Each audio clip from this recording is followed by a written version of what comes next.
Hi, I'm Christina and this is a book review video on The Trouble with Goats and Sheep by Joanna Cannon. So this is my second book by this author. I read Three Things About Elsie by her earlier this year and I absolutely loved that book. It was a definite 5-star read for me and it's one of my absolute favourite books of 2021 so far. So I thought I'd go back and read her debut novel, which is this one, and I really enjoyed this one too. I will say I did prefer Three Things About Elsie, but I absolutely adored that book. So that's not to say I didn't enjoy this one, because I did very much. It was a really lovely little book. So I'm rating this one 4 stars and yeah, I would highly recommend it. It's part historical fiction, part mystery, part contemporary. I think it's probably more historical fiction, contemporary, but there is a mystery element in this. And it's set in 1976 in the summer of June, which is the hottest summer on record in England.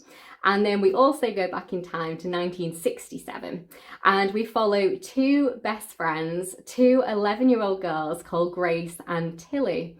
And one day in this very hot summer, one of the women in this neighbourhood goes missing. She just completely disappears and they are absolutely fascinated by this case and none of the adults seem to be. So we follow these two girls as they go through and they're trying to discover the mystery behind this woman's disappearance, and they're also looking for God at the same time.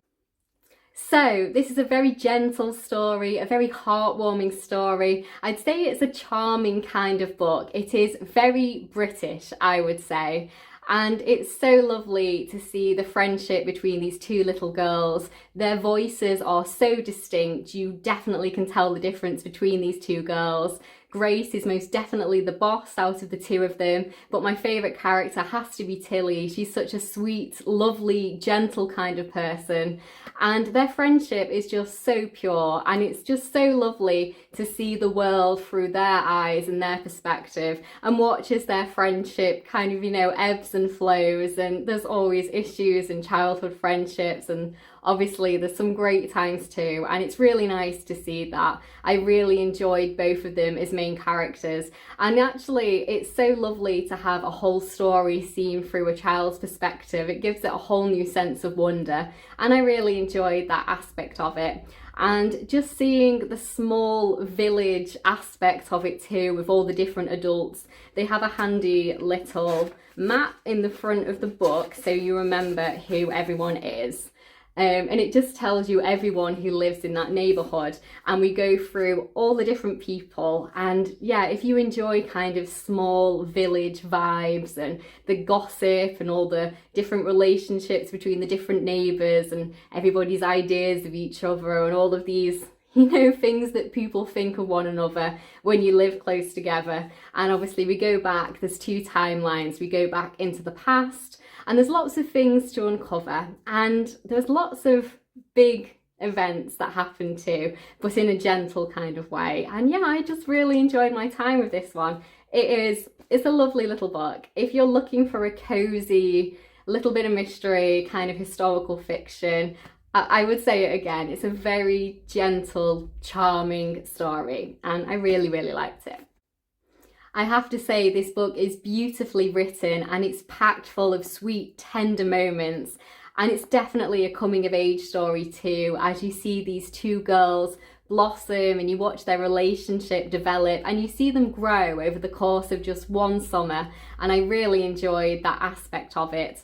And then in terms of the small village vibes, it's very interesting to see this once tight-knit small little village community start to unfold and unravel over the course of this book.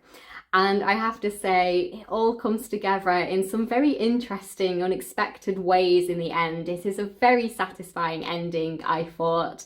And I think that's just a way that Joanna Cannon writes, because I remember it being very similar in Three Things About Elsie. She manages to weave together all these different threads and strands of the story.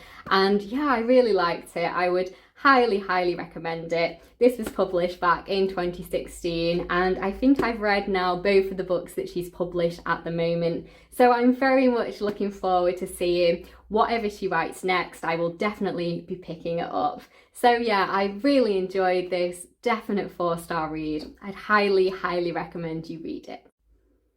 So if you have read this book, definitely let me know your thoughts down in the comments below. I would love to chat to you about it. Or if you're now interested in reading this one, definitely let me know that too. So thank you so much for watching. Please like the video if you liked it, and please subscribe if you'd like to see more of me talking about books. I'll see you in my next one. Bye.